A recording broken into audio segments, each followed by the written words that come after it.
지난 시간에 했던 거 기억나십니까?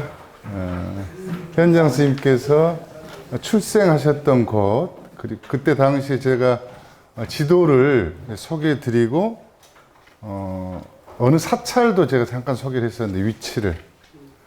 현장 선생님이 출가하신 곳이 낙양 정토사. 예, 그 정도는 좀 기억하셔야 됩니다. 이 강좌의 주인공이 처음 출가를 어디로 했는가, 이건 뭐 딱 기억을 하셔야죠. 낙양 정토사. 정토사란 단어는 기억하기 쉽잖아요. 예. 제가 이제 낙양 정토사를 말씀드리면서 현장 스님의 그 고향, 언시연이라고 했습니다. 고향이 동남쪽 방향으로 가면 유명한, 우리는 주로 이제 무술과 관련돼서 하는 사찰, 예, 소림사. 예. 이게 그 공부할 때 늘 이미지를 떠올리셔야 돼요. 텍스트 위주로 하면 잘 기억이 나지 않습니다. 그래서 딱 내용을 들으실 때 또 이미지를 보실 때 이걸 마치 사진 찍는 것처럼 딱 머릿속에 넣으신 게 도움이 됩니다. 본내용으로 들어가도록 하겠습니다. 지금 오늘은 이렇게 두 파트로 좀 소개를 할까 하는데요. 사천성에서 명성을 이렇게 높이기 시작했단 말이에요. 그래서 남쪽으로 동진이죠. 동쪽으로 가서 다시 장안으로 돌아오시는 코스를 좀 소개를 하겠습니다. 이렇게 되면 현장 스님이 중국 내에서 활동했던 전체 지역을 아주 개략적이지만 쭉 이렇게 살펴볼 수 있는 이제 그런 게 가능할 것 같고요. 두 번째는 실크로드의 이제 본 내용이라고 할 수 있겠죠. 서안을 어떻게 출발하시는가. 그래서 시간이 허락하는 부분까지 오늘 이제 3화까지 한번 달려볼 예정입니다.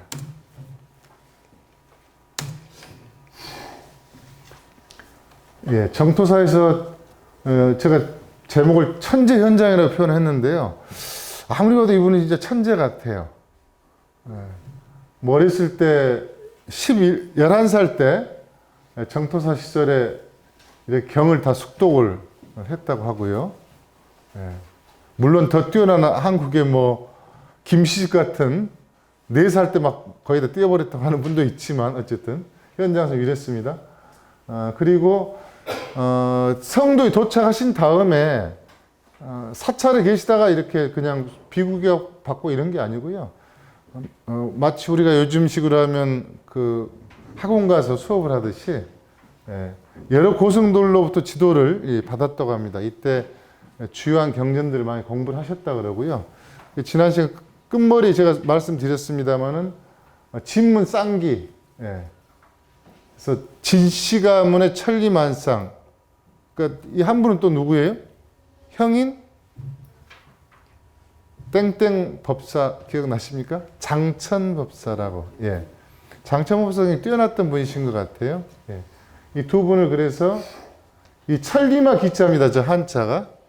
굉장히 좀 복잡한데요.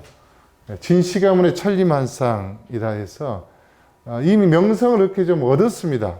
명성을 얻었는데 역시 여기에 머무르지 않고 이제 성도를 출발하십니다. 624년에요. 이건 연도 2년 플러스 마이너스는 지난 시간에 제가 그 정도는 고려할 필요가 있겠다는 말씀드렸는데요. 출발을 민강이라고 혹시 아마 생소하실 것 같아요. 중국 지역에 대해서 좀 익숙지 않으시니까요. 민강이라는 강이 있는데 이걸 말씀드리면 금방 기억하실 거예요. 사천 대지진, 이건 기억나시죠? 이 대지진이 일어났던 핵심 지역이 민강이 민산 산맥에서부터 쭉 티베트 쪽에서 내려오는, 동티베트 내려오는 그 하류 지점이에요. 산 하류 지점. 이 지점이 엄청난 대지진이 일어났던 지역인데, 이 민강이 내려오면 어디로 가냐면 장강도 만나는데 만나는 지점이 낙산대불. 낙산대불은 기억 많이 들어보셨을 거예요. 왜냐하면 세계 최고의 대불로 오랫동안 사람들이 기억되고 있기 때문에요. 여기도 뭐 일반 관광객들 많이 가는 곳이죠. 낙산 대불 쪽으로 물이 들어옵니다. 그러니까 배를 타고 오시는 거예요. 그래서 백제성 유비가 여기서 죽었죠. 백제성을 통과해서 백제성이 어떤 의미가 있냐면 지형적으로는 그 유명한 장강삼협이 시작되는 곳입니다. 이게 끝나는 게 의창이에요. 의창. 그래서 이곳이 이릉대전이라고 해서 삼국지의 3대 대전이라고 하는 곳인데 이릉대전에서 패배하고 유비가 퇴각하면서 결국은 동생 관우의 복수를 한다고 갔다가 결국 본인도 백제성에서 죽게 되죠. 바로 그 지역입니다. 여기는 일반 문명사에서도 굉장히 좀 의미가 있는 곳이고요. 그 다음에 형주 천왕사를 옵니다. 허북성의 가장 핵심 지역입니다. 핵심 지역. 형주에서 조금 내려오면 동정호라는 곳이 있어요. 그 유명한. 천왕사를 내려오고 여기 형주 천왕사에 내려오셨을 때 이쯤에 오셨는데 이미 뭐 소문이 엄청 났다 그랬잖아요. 그래서 그 황손들이 법석을 만들어 가지고 여기서 상당 기간 강론을 펼치셨다 그래요. 근데 이때 강론을 펼칠 때 어느 지역에서까지 사람이 몰려왔는가 하면요. 지금의 산동성과 안위성 그 경계 지점. 우리 중국 갈 때 배 타고 가면 산동, 청도 이런 데도 가지만 그 밑에 연운항이라고 있습니다. 이 연운항 지역에 회화 상류 지역에 북쪽 지역에 있는 스님들까지 여기까지 이 형주까지 오셔서 당시 강의를 들었다고 해요. 그러니까 그 어느 정도 이분이 명성이 대단했는가를 우리가 금방 알 수 있는 거죠. 이때 당대 고승이라고 하는 지연법사하고 이른바 불법 토론, 요즘 식으로 하면 끝장 토론이라고 할까요? 토론을 했다고 해요. 그런데 이 토론이 끝난 다음에 지연법사가 나이가 이때 어릴 때입니다. 25세 정도밖에 안 돼요. 그런데 대단한 어쨌든 학승이라고 이렇게 칭송을 했던 이제 기록들이 남아 있습니다. 여기에 머무르시다가 뭐 사연은 잘 모르겠습니다. 그런데 이분이 굉장히 그 논쟁하는 걸 또 한편 즐기셨던 것 같아요. 그 제가 지금 자료집 만든 거 있잖아요. 보시면 그 내용이 자주 나오는데요. 또 대신 뭐랄까요, 그 토론 전투 시비도 많이 받습니다. 그런데 만나는 사람마다 다 격파를 해버려요. 그건 타크라마칸 사막 지역에서의 고승들도 그렇고요. 인도 현지에 가서 또 이분이 가셔서 특히 유식학을 정통적으로 배우지 않습니까? 그러니까 원래 뛰어난 데다가 학문적인 깊이가 더해지니까 인도 내에서도 최고의 논사로 실제 그런 평가를 받습니다. 그건 구체적인 내용들이 기술되고 있죠.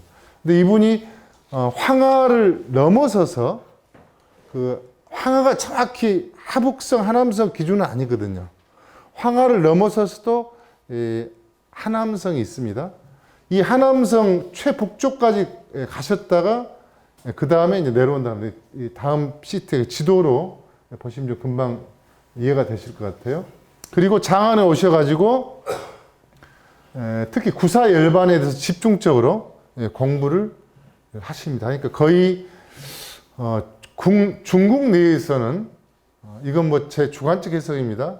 이미 학문적인 깊이라 그럴까 이게 더 뛰어난 스승을 찾는 것보다는 오히려 더 부처님법이 더 가까운 내용들을 좀 체계적으로 더 배우고 싶은 열망이 있었지 않을까라는 이분의 행적을 보면 좀 그런 추론도 해볼 수 있을 것 같아요. 물론 경전을 구하겠다는 이런 일념도 계셨겠지만요. 이제 지도로 다시 한번 정리를 해보겠습니다. 제가 시작할 때 말씀드렸죠. 꼭 이미지로 이렇게 기억하시라고요. 저 사천분지입니다. 사천분지. 사천분지인데 사천분지를 늘 놓고 중국 전체를 보셔야 돼요. 그래 딱 중심이 잡혀요. 현대 중국 그렇습니다. 청나라 후반기 이후에 현재 중국 영토는 사천을 중심에 둬야만이 서쪽의 청해성, 티베트 지역과 동쪽의 평야 지역이 정확히 딱 중심에서 잡혀요. 그렇지 않으면 좀 혼란이 올 수 있습니다. 사천을 출발해서 민강, 저 화살표 끝터리가 민강이 흘러내리는 지역입니다. 그러니까 지진이 일어났다고 하는 곳은요, 바로 이 지역이 가장 크게 일어났습니다. 속도가 막 나가버렸네.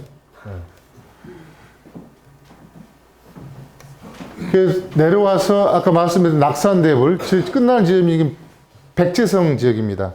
여기서부터는 양자강에서 과거에는 저 상해 앞바다에서부터 배가 중경, 민강, 지금 성도 가까운 곳까지 올라왔어요. 그런데 올라오는데 기간이 빨리 올려오면 4개월, 5개월, 6개월 잡고 올라왔습니다. 달리 이야기하면 강이 아니면 사람이 접근이 거의 어려운 지역이라고 보시면 됩니다. 그래서 여기는 늘 전쟁이 나면 제가 피하는 곳 이렇게 말씀드렸죠. 우리 임시정부 같은 경우도 마지막 피한 곳이 바로 중경이잖아요. 그러니까 비행기 폭격만 했지 사람들이 들어오기는 어렵다고 했던 일본군이 바로 그런 곳입니다.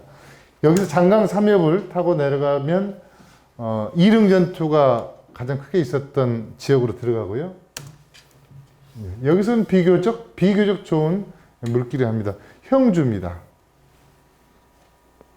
이곳이 중국 문학사에서 반드시 기억해야 될 동정호라는 곳이고요. 네. 양자강을 타고 내려가서 다시 하남성에서 장안으로 들어오는 이런 전체 코스가 되겠습니다. 이걸 또 너무 지도를 확대를 하지 않다 보면 지역을 확인하기 어려울 것 같아서 좀 확대를 해봤습니다. 여기 오셔가지고 현장 스님께서 인도의 고성, 이미 인도 스님들이 많이 들어오셨습니다. 인도, 그 다음에 중앙아시아 스님들, 이른바 호승이라 그러기도 하죠. 호승. 우리 고구려, 또 신라, 이때 들어온 호승들이 있어요. 우리가 한 인물로 보지는 않습니다. 대체적으로. 무코자 같은 경우 그런 경우죠. 호승. 그러니까 장안 같은 경우는 굉장히 많은 사람들이 이미 들어와 있었다. 이렇게 좀 보셔도 무리가 없을 것 같고요. 이때 인도의 고승으로부터 강론을 듣습니다. 그러니까 이미 학문적인 좀 깊이도 있는 상태에서 이때 유학을 결심을 최종적으로 한다고 합니다. 그러니까 공부를 하면서 더 어떤 구도에 대한 의심, 깨달음에 대한 의심이 더 커졌지 않을까 싶은데요. 그래서 나 출국하겠습니다 하고 서류를 제출해요. 우리는 지금 어디 담당이 어딘지 모르겠네요. 제출합니다. 이걸 과소라 그래요. 여권으로 오신다는 여권. 제출했는데 안 된다 그래요. 통제령이 내렸습니다. 국외 전체적으로 출입 통제령이 내려 있는 상태에서 그러니까 불허를 하게 됩니다. 불허를 하는데 이분이 밀어붙이는 힘이 좀 세요. 가겠다고 다시 한번 거듭 결심을 하고요. 산스크리트 공부도 열심히 하고요. 그 다음에 서바이벌 무슨 체험하듯이요. 보세요. 승마, 말 타는 연습도 하고요. 여기에 그치지 않고 물을 적게 먹고 오래 버티기까지도 연습을 했다고 해요. 그러니까 이분의 성격이 담대하기도 하지만 그 여행지를 가기 위해서 굉장히 치밀하고 그리고 또 집요한 면이 있었던 것 같아요. 그러니까 이 시기는 이제 국경 그 출입 금지가 이제 내린 상태인데요. 이게 그 송나라 때가 되면 이 과소, 여권을 갖고 통과하는 것. 그러니까 큰 성은 말할 것도 없지만 관문을 통과할 때는 이게 없이 통과를 못 해요. 목적지, 일행, 그 다음에 여행 목적. 이런 게 매우 구체적으로 다 기록이 되어 있습니다.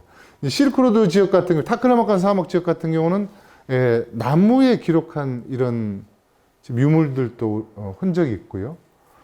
그런데 이게 송나라 때가 되면은 없어져요. 송나라 때가 되면 사회가 전반적으로 굉장히 자유로워지고 또 문학하면 송대 아닙니까? 여행이 굉장히 폭넓어져요. 여행이 넓어진다는 것은 먹고 살 만한 사회 조건이 됐다. 이렇게 좀 보시면 될 것 같아요. 그래서 주로 여행과 관련된 기록들을 보면 송대에 집중적으로 나옵니다. 그런데 이때는 통제를 했어요. 특히 이 시기가 언제냐 하면은 당태종이 막 황제가 되던 시기입니다. 당연히 통제가 심할 수밖에 없겠죠. 그런데 묘한 인연의 사건이 일어납니다. 이때 서리가 원래 시기보다 빨리 내려요. 그래서 대기근이 발생을 합니다. 성 안에서 대기근이 발생하면 어떻게? 서울에 만약 수도가 다 끊겼다 그러면 전기 수도가 이 도시는 살 수 없잖아요.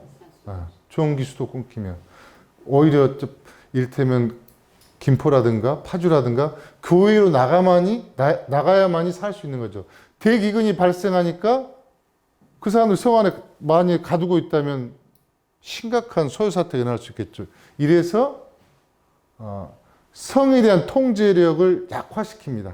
이른바 성을 밖으로 왔다 갔다 할 때도 자유롭게 할 수 있도록 이렇게 하고요. 그 전에 제가 장안성을 설명을 할 때 구역별로 사람들이 산다 그랬잖아요. 너 신발 만든 갑바친 여기 살아 너. 칼 만드는 사람 여기 살아. 결국 그 이야기는 단순히 주거 지역만 통제했다기보다는 서로 감시하는 체계예요. 그러니까 누가 함부로 성을 넘어간다는 것도 사실 불가능하지만 이게 쉽지 않은 구조였다는 겁니다. 그런데 이 기근으로 인해서 이때 풀려요, 이 상황이. 묘하게 이 유사한 시기에 신라에도 대기근이 발생을 합니다. 그래서 이 상황이 되니까 이제 현장 스님은 좋은 기회도 하고 국경을 넘어가야 되겠다는 이제 결행을 하게 되는 거죠. 현장 스님께서 이제 출발하기 위한 준비를 다 마치셨고 또 묘하게도 자연재해 물론 뭐 당시 고통받는 분들 생각하면 그 좋은 시기다 이렇게만 얘기할 수 없겠지만 당시 구업행을 떠나려고 했던 현장 스님한테는 어쨌든 좋은 계기가 됐던 건 분명한 것 같아요. 우리가 실크로드 코스를 간다 할 때 맥적선이 보통 출발지입니다. 서안에서 당연히 뭐 비행기 타고 오니까 서안으로 갈 거 아닙니까? 근데 이제 그 서쪽으로 쭉 갈 때 맥적산이 보통 시작점이에요. 물론 요즘에는 제가 한 6, 7년 전에 코스를 만들면서 다른 지역들 중간중간에 사전에 넣었었는데 지금은 일반 여행사들도 좀 그렇게 하고 있더라고요. 그런데 맥적산이 보통 실크로드 가는 출발지다 이렇게 보실 수가 있는데 정작 현장 스님은 맥적산을 가시지 않으셨어요. 그러니까 이 실크로드가 대당사역기 버전이냐 그냥 실크로드냐 좀 다를 수 있겠죠. 그래서 우리가 좀 그 구분을 혼란은 좀 없었으면 좋겠다 이렇게 좀 말씀드리고 싶고요. 그런데 어쨌든 실크로드를 할 때 석굴을 빼놓을 수는 없습니다. 왜 또 석굴이 중요한가? 미술사적으로도 굉장히 중요하겠지만 종교적으로 봤을 때 석굴이 발달한다는 것은 살만한 지역에 절이 있기도 하지만 보통 실크로드 지역은 물론 그 사람들이 일정 정도 후원할 수 있는 아주 멀지 않은 지역 여기에 위치하지만 그러나 뭔가 불안정한 사람들이 출입하는 그런 곳. 그리고 도낭 같은 경우가 도낭 자체만 놓고 보면 굉장히 좋은 곳입니다. 그 자체만 놓고 보면. 그런데 고립지역이잖아요. 일종의 섬과 같은 곳이죠. 뭐 다른 데는 안 그러겠습니까? 투르파 뭐 포도 키우고 잘 살지 모르겠지만 섬이죠, 섬. 어찌 보면 일반 바다에 있는 섬보다 더 인간이 왕래하기 어려운 곳이란 말입니다.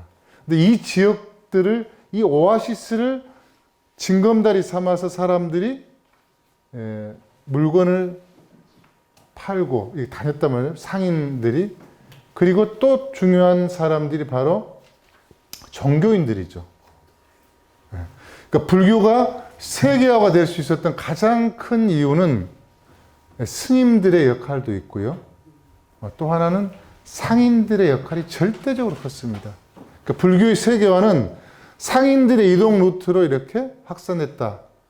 같이 확산됐다. 이렇게 좀 보셔도 될 것 같고요. 물론 종교 일반이 갖고 있는 특징이기도 합니다.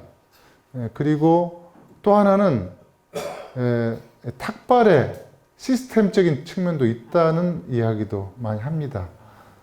10명이 사는 동네에 스님이 매일 한 10명이 밥 비른다고 한번 상상을 해보세요. 그 10명 먹고 살기도 힘든데요.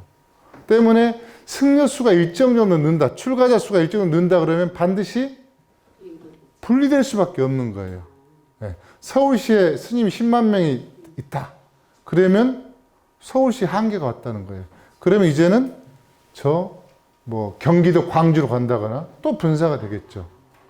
그러니까 불교가 확산되는 요인 중에는 이런 시스템적인 측면도 같이 좀 평가될 필요가 있겠다 싶습니다. 바로 맥적산의 의미는, 이런 석굴의 의미는 실크로드 상에 있어서 종교적인 그런 안녕을 기원하는 그런 의미가 있고요. 그러다 보니까 사람들이 또 많이 후원을 했겠죠. 근데 이 맥적산을 시작으로 해서 그 다음에 가는 곳이 보통 난주에 가면 또 난주에서 황하 상류로 이렇게 올라가다 보면 병령사라는 곳이 있어요. 난주에서 차를 타고 가다가 댐에 내려가지고 지금 황하가 이렇게 댐식으로 많이 막아놓은 곳들이 있기 때문에요. 배를 타고 가야 되는 곳입니다. 이 병령사 석굴이 있고 여기도 보통 가는 코스입니다. 그 다음에 도낭을 가기 전에 또 유명한 석굴들이 한 2개 정도 더 있고, 그 다음에 우리가 말한 세계적으로 가장 석굴로 유명한 막곡을 도낭에, 그 다음 막곡을 옆에 또 도낭 더 확산하면 도낭 석굴군들이 있어요. 그리고 현장 스님이 나중에 고창국, 나중에 소개드리겠습니다. 고창국이라는 곳을 가시는데 여기에도 베제크리크 천불동이라고요. 다큐에도 많이 소개되는 곳입니다. 굉장히 아름다워서요. 여기는 우리 본 수업 때 아마 소개했을 겁니다만은 화염산이 있는, 아직 거기가 신도 안 나갔습니까? 부채로 막 이렇게. 그 화염산이 있는 그 실제 지역이 바로 투르판, 베제크리크 천불동이 있는 지역이고, 그리고 고창국이 있는 지역이기도 하고요. 세계에서 2번째로 낮은 지역이기도 하고요.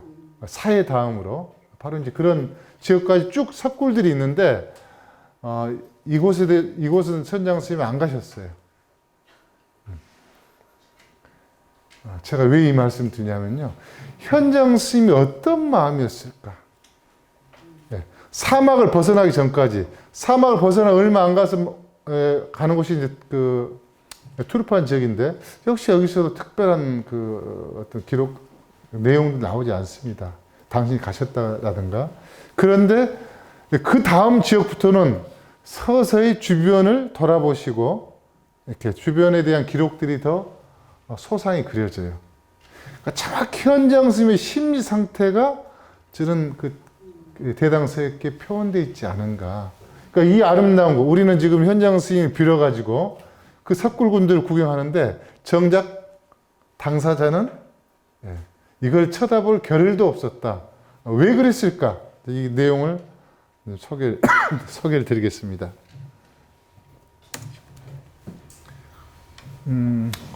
우리가 현장 스님 첫 번째 들어가는 곳을 보통 하서회랑이라고 합니다. 그런데 역사 공부를 할 때 지도를 봐서 우리가 이해하는 게 빠르다고 했듯이요. 명칭을 빨리 그 특징을 기억을 하셔야 돼요. 지역명 같은 경우. 이를테면 지금 일본 같은 경우, 또 우리 서해안도 있지만 당진이라는 곳이 있단 말이에요. 당진이라는 곳. 당나라와 관련된 진일까? 폭울까? 그러지 않거든요. 당이라는 것은 통로의 의미가 이제 있다고 제가 시작할 때 말씀드렸는지 모르겠는데요. 이제 그런 것처럼 하서회랑 이건 암기할 내용이 아니에요. 하는 뭘 뜻합니까? 황하. 네. 하는 그냥 일반 명사가 아니에요. 고유명사입니다, 원래. 그러니까 그러면 이건 황하를 이야기하는 거예요, 고대에는. 네. 그 다음에 그러면 예, 장강. 뭐 이제 양자강이라는 표현 나중에 이제 쓴 거예요, 장강. 고대 시문에 하가 나오고 강이 나온다 그러면 그렇게 보시면 돼요. 이게 이제 서서히 시간이 지나면서 고유명사에서 지위가 나눠갖게 되는 거죠. 다른 데도 하를 붙이거나 이렇게 되는 겁니다. 그러니까 하의 서쪽이라는 거예요. 네, 하의 서쪽. 자, 이쪽이 이 밑으로 남쪽으로 가면요, 여기가 지금의 티벳권으로 올라가는 그 칭창 열차가 가는 곳이에요, 이쪽으로. 그러니까 달리 이야기하면 저 남쪽에서부터 황하가 북쪽으로 내려가는 겁니다. 북쪽에 내려온 게 아니고 남쪽에서 북쪽을 향해서 황하가 내려가는 거예요. 내려가서 이게 지금 난주입니다. 난주고 여기서 굽이쳐서 음산산맥이라는 곳에 부딪혀요. 부딪혀가지고 돌아서 다시 여양산맥이랑 부딪혀서 내려오는 곳이 여기가 어딘가 하면은 그 유명한 낙양하고 서안 사이의 화산이라는 곳입니다. 중국의 그 엄청난 암산. 예. 이 화산, 역시 화산에 붙어 또 꺾여 내려가는데, 예, 이렇게 내려가는데 이 서쪽을, 난주에서 내려온 서쪽을 보통 하서라 그래요. 하서. 그럼 하동은 어디가 될까요? 당연히 하를 기준으로 동쪽이 되겠죠. 그런데 이게 시대에 따라서요, 중국사는 시대에 따라서 위치가 바뀌어요. 그러니까 이게 처음에는 하의 기준이 됐다가, 그 다음에 이게 기준이 됐다가 점점 동쪽으로 보통 이동하는 특징을 갖고 있습니다. 그래서 이 지명은 여기야라고 단정을 하면 그건 굉장히 잘못된 이야기입니다. 시대에 따라 지명은 바뀌고 있다. 그런데 이 시대에는 대체적으로 기준을 바로 이 지점 정도를 기준으로 잡으면 큰 무리가 없을 것 같아요. 황하의 서쪽 지역에 있는 회랑이란 말이에요. 회랑. 랑은 그 복도의 의미입니다. 복도. 회는 돌아올래? 복도로 돌아옵니까? 회피할 때 똑같은 의미예요. 회하고 피해가 같은 의미로 쓰입니다. 피할 회자로도 쓰여요. 회가. 그러니까 정리하면 뭘까요? 회랑이라는 것은 피하는 복도, 피할 수 있는 복도. 경복궁 사진입니다. 이게 뭐예요? 비가 와도 눈이 와도 여기는 늘 이 정각에서 저 정각으로 갈 수 있고, 이 건축 양식이 신라 때 그대로 살려져 있는 게 그렇죠. 예. 그 시대에 따라 좀 다른 구조를 갖고 있습니다. 불국사가 대표적으로 회랑 구조를 갖고 있죠. 제가 이걸 지금 말씀드린 이유는 하서회랑이라는 곳은 어떤 곳이냐, 이걸 지금 말씀드리려고 하는 거예요. 하서회랑이라는 곳은 기련산맥이라는 곳과, 지도에 다시 나오겠습니다만, 기련산맥이라는 곳과 산맥과 사막의 그 사이예요. 네. 자, 이게 기련산맥입니다. 이게 아마 이 실크로드 3코스로 가는 곳이에요. 기련산맥 쪽으로 해서. 기련산맥이 있고 여기가 사막이에요. 그럼 산맥이 있다는 의미는 뭘까요? 산에는 뭐가 있습니까? 높은 산. 한 3,000, 4,000, 5,000 이렇게 되는 눈이 있죠. 인간이 우리가 먹는 물 중에 가장 많은 그 어떤 물을 공급해주는 지구에서 그곳은 바로 높은 산에 있는 눈, 얼음 이겁니다. 이게 얼어서 녹으면서 지금 유럽 같은 데 다 그런 거 아니에요? 스위스 주변이라든가. 이 물이 녹아서 주변을 비옥하게 해주는 거죠. 회랑이라고 하는 것은 우리가 사막도 사막이지만 화서해랑 중간에 있는 도시들은 굉장한 그 오아시스예요. 네. 그리고 고대 이미 당나라 시기 때 기록들을 봐도 이때 그 많은 사람들이 살았다는 기록들이 있습니다. 결국 이 이야기는 이 요충지를 누가 뺐냐에 따라서 역사 판도가 바뀌겠죠. 요충지다 보니까 관문이 있을 거 아닙니까? 예. 이게 문제예요. 관문을 통과하려면 아까 태현장 스님은 공항 출입 검사들 정식으로 통과하지 않았잖아요. 네, 새길로 빠져서 지금 비행기를 타는 형국이 된단 말입니다. 근데 이 관문을 통과하는 게 만만치 않은 거죠. 바로 이제 그래서 이 양주를 가고, 그 다음 지금의 장액을 가고, 각 지역을 통과할 때마다 바로 사건이 벌어지게 됩니다. 이제 그 자세한 내용들은 교재에 잘 소개되어 있습니다. 이게 이제 지역적으로 보면 난주를 지나면요, 바로 여기가 오초령이라는 곳입니다. 실질적으로 하서혈랑이 시작되는 거니까 사막지대가 본격적으로 펼쳐지는 곳입니다. 그러니까 사막을 가다가 오아시스를 만나고 또 사막 가다가 오아시스를 만나고 오초령을 지나서 지금 뭐 도로가 엄청 넓은 곳 뚫려 있긴 한데요. 그 다음에 양주 땅으로 들어갑니다. 우리가 무이라고 보통 지금 뭐 무이로 쓰죠. 과거에 양주. 그 다음에 감주, 여기 표현이 빠져 있네요. 감주라는 곳으로 갑니다. 감주. 장액. 요즘에 뭐 칠채산이라는 가장 아름다운 그 산이 있다고 해서 가는 사람들이 많이 가는 곳인데요. 이 장액이라는 곳을 가고 이 장액이 고대는 감주라고 했어요. 왜 감주인가? 한약재에 넣는 게 뭐예요? 감초. 그러니까 감초는 이 지역의 특산물이에요. 그러니까 다른 지역에는 거의 없습니다. 지금은 뭐 다 여기저기 심고 확산되겠지만 지금도 세계 최대 양이 나오는 지역이라고 해요. 감주를 거쳐서 가욕관. 가욕관은 만리장성이 끝나는 지점이에요. 사막 지역.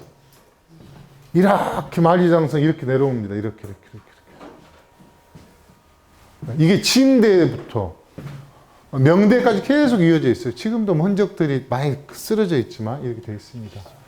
쭉 코스가 좀 이렇게 이어지는 거예요. 그래서 오늘 이제 고창국까지 가능하면 좀 이렇게 하고요. 그 다음에 나라들이 많습니다. 근데 그 나라를 구체적으로 다 이렇게 내용을 살펴볼 이유는 없을 것 같고요. 지금 이 지역이 중심 지역입니다. 이 지역에 대한 이해는 우리 역사와도 관계가 되고요. 그 다음에 특히 그 이른바 초원길과 일반 실크로드 역사를 이해하기 위해서는 흉노에 대한 이해가 좀 필요하거든요. 흉노에 대한 이해가 바탕이 돼야만이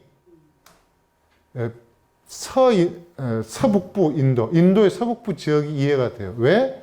바로 간다라 지역에 문화를 꽃피웠던 사람들이 이 동네 살았던 사람들이에요. 그래서 여기 이 바탕을 튼튼히 해놓으면 그 다음에는 쭉쭉 포인트 되는 것 정도만 이해를 하셔도 큰 무리가 없을 것 같아요. 처음에 만난 오초령을 지나서 만난 곳이 바로 양주라는 곳입니다. 양주. 일공양주라는 그 고사 성어가 있는데요. 이게 지금 왜 나왔는가 하면은요. 위나라 때 맹타라는 사람이 장양, 그러니까 이렇게 고위직이겠죠. 장양에게 뭔가를 바쳐요. 바쳐가지고 양주 자사가 됐다 그래요. 자사하면 지금으로 치면 도지사라 보시면 됩니다. 막강한 지위죠. 특히 고대에는 모든 권한을 갖고 있기 때문에요. 근데 뭘 바쳤는가 하면은요, 포도주 한 섬을 보냈다 그래요. 포도주. 이 지역은 전체적으로 포도가 세계적으로 가장 유명한 거 하나를 꼽으라 그러면 투르판일 거예요. 아마 건포도. 지금도 많이 나오죠. 건포도. 근데 이 지역부터 지금의 산서 지역까지 하북 바로 왼쪽입니다. 이 지역까지 포도주가 굉장히 많이 나왔다 그래요. 지금도 뭐 그대로 그 유적들이 많이 남아있고 지금도 신고 있습니다. 우리가 이렇게 문명사를 이렇게 좀 볼 때는요, 자꾸 좀 왜곡되는 측면이 있어요. 뭔가 이 지역만 나왔을 거다? 물론 이 지역만 나온 게 있죠. 그런데 실제 이미 당 시기에 포도주 이런 것들이 굉장히 확산이 됩니다.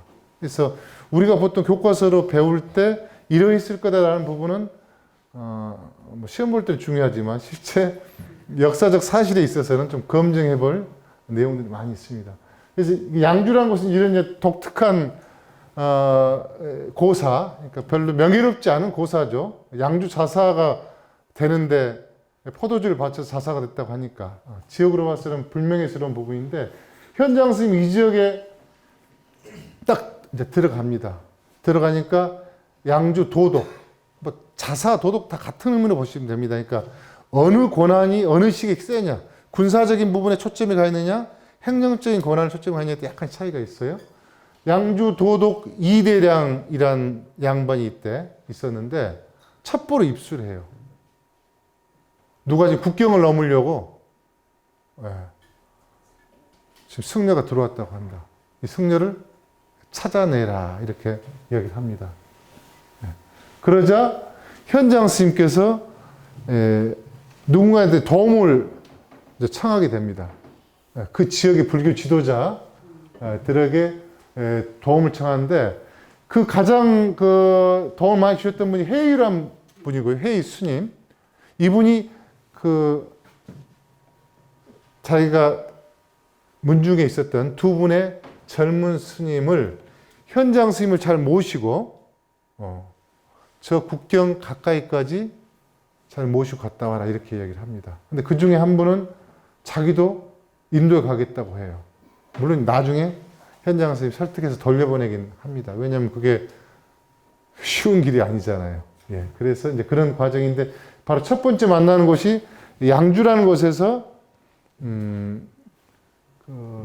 어려움을 겪게 되는데 지역의 지도자 스님을 만나면서 이때 도움을 받아가지고 그 다음에 감주, 가역관까지 잘 넘어갑니다. 이때 지금 노군묘라고 하는 것은 현재 지명으로는 옥문이라고 하는 곳입니다. 옥문. 옥문과는 다릅니다. 바로 이 지역을 출발합니다. 양주. 쭉 가게 되는데 중간에 이제 어떤 지역이 있는가 하면요. 양주하고 장액 사이에 연지산이라는 곳이 있어요. 연지산. 여기입니다. 근데 이게 연지산이 기련산맥과 이 사이에 있어요. 여기는 이 일대는요. 지금 이렇게 표시된 이 일대는 대초원과 같은 곳이에요. 그러니까 연지산은 대초원이 펼쳐지면서 고대부터 한 3000년, 지금부터 3000년 전부터 흉노족들이 중심이 돼가지고 여기서 말을 키우는 목장입니다. 지금도 아시아 최대의 군 목장이 현재도 있어요. 산단 마장이라고 했고요. 이 지역에 가면 아직도 이제 그 군마장이 있는데 이 지역이 그렇게 좋다 보니까 말을 키우기 좋은 지역이다 보니까 흉노들이 일찍 여기를 장악을 했어요. 그래서 흉노가 장악을 했고 그 전에 누가 살았는가 하면은 바로 월치족이 살았습니다. 월시 또는 월치.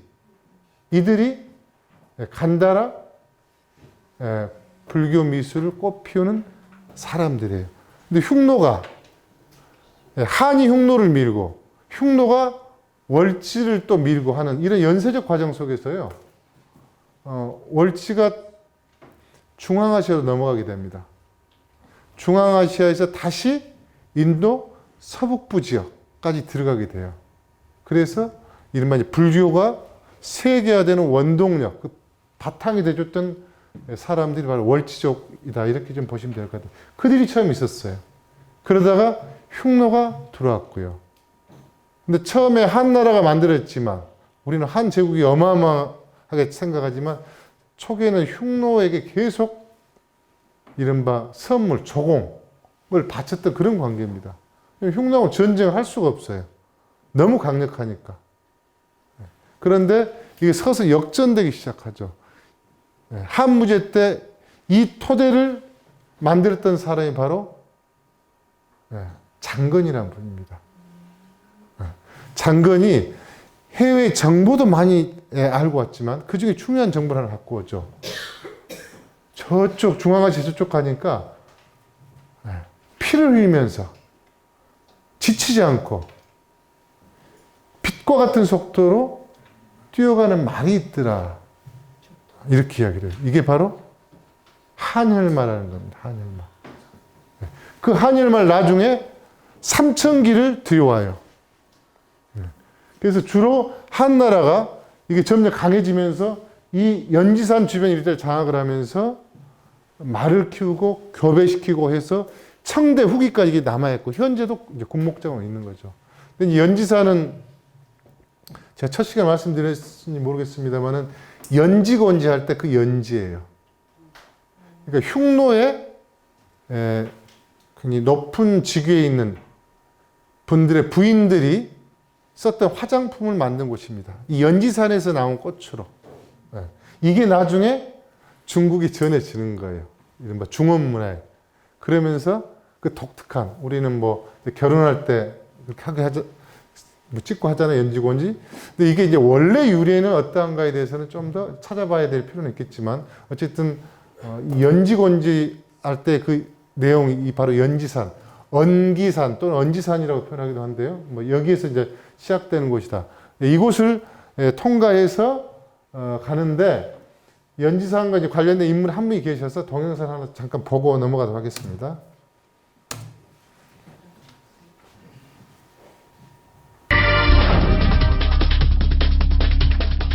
경주에서 수천 킬로미터나 떨어진 중국 땅. 우린 전혀 예상치 못한 뜻밖의 장소에서 문무왕 비문에 등장하는 투후 김일제의 자취를 다시 만났다.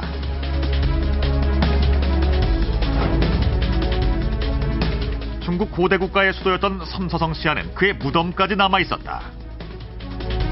그는 실제로 존재했다. 수소문 끝에 우린 문무왕 비문의 탁본을 소장한 곳으로 찾아갔다.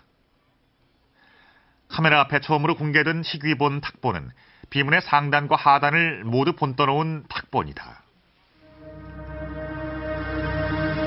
우리의 눈길을 붙잡은 의문의 한자는 바로 이 부분. 사라져버린 비문 상단 탁본에 들어있었다. 볕단투, 채후후, 투후다. 우리 역사 기록엔 나오지 않는 문무왕 비문 속의 투후는 대체 그 정체가 뭘까? 중국의 고대 한자가 수록되어 있는 강희자전. 여기에 우리가 찾는 투후가 실려있다. 투후 김일제. 우리는 비로소 투후가 김일제라는 사람을 가리키는 고유 명사라는 것을 알 수 있었다.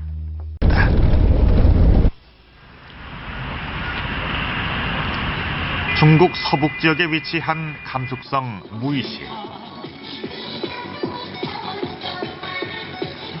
지금은 중국의 여느 도시처럼 음악에 맞춰 아침 운동을 하는 곳이지만 원래 이곳은 흉노족의 땅이다.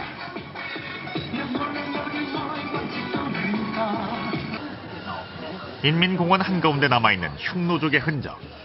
무이시의 상징인 마다비연상은 나는 제비를 뒷발로 밟을 만큼 빠르게 달린다는 흉노의 땅에서 키우던 한혈마다.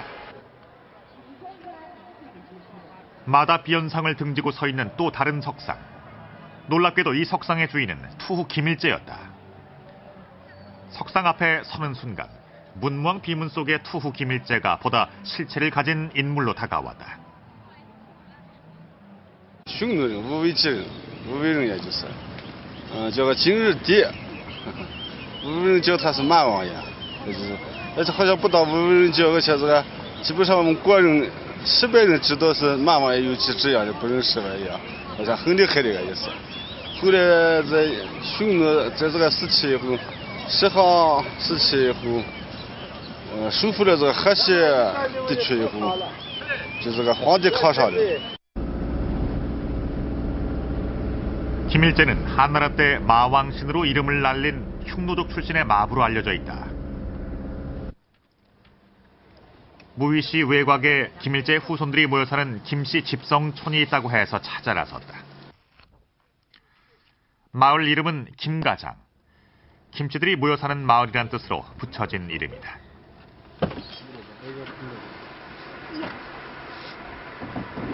老乡，我问一下，这个是金家庄吗？啊，金家庄。这是金家庄。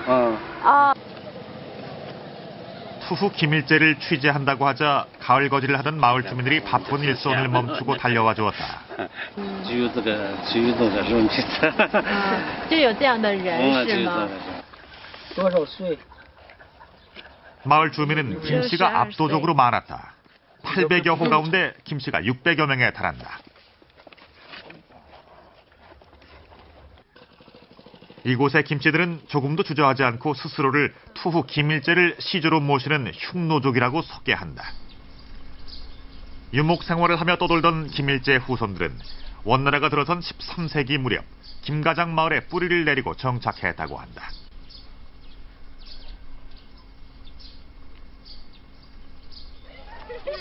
김가장 마을의 초등학생들. 김씨. 학생들 역시 대부분 김일재 후손이었다.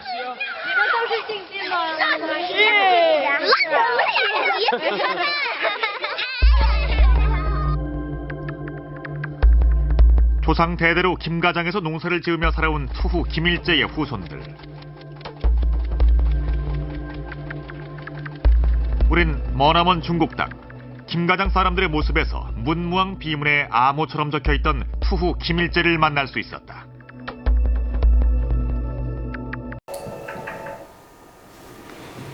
예, 아마 영상 보신 분도 계실 것 같아요.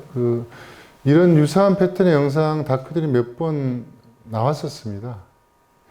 경주 김씨와 관련된 내용이기도 한데요. 제가 이제 이런 자료들 자꾸 좀 보여드린 이유는 서안에서 출발해가지고 요즘에 교통이 좋다 보니까요. 난주 주변 구경하고 기차 타고 바로 돈항으로 갑니다. 중간에 사실상 돈항의 어떤 불교사적인 거라든가 이런 굉장히 중요하긴 한데 실제 역사가 이루어진 무대는 양주, 장액, 가욕관, 주천 바로 이 지역들이 가장 그 쟁탈이 심했던 곳이거든요. 근데 실제 역사의 주 무대에 대한 부분은 싹 잘라버려요. 예. 그런 상황으로 접근하다 보니까 역사에 대한 좀 전체적인 이해를 할 수 있는 기회가 좀 없어지는 부분이 있고요. 또 하나는 앞서 이제 말씀드렸듯이 이 지역 자체가 월지족이 출발한 지역이다라는 의미가 있고요. 우리 역사 관련해서는 김일재와 같은 분, 이런 내용들인데, 김일재와 관련된 기록들은 상당히 구체적으로 이미 기술이 되어 있고, 이분은 나중에 제후의 반열까지 오릅니다. 그렇기 때문에, 실제 묘가 그대로 남아 있고요. 황릉 옆에 묘가 있거든요. 지금 이 지역과 이제 관련해서 이분의 아버지, 그러니까 아버지가 여기서 연지산에서 이 주변 일대에서 죽어요. 죽어서 김일재라는 분은 끌려갑니다. 끌려가서 말을 키우는 위치에 있는데 말을 키운다는 게 이게 단순히 노비라고 보시면 안 됩니다. 고대에는. 그러니까 이미 당시 그 흉노 왕 아들이기 때문에 그냥 노비로 부리지는 않았을 거란 말이에요.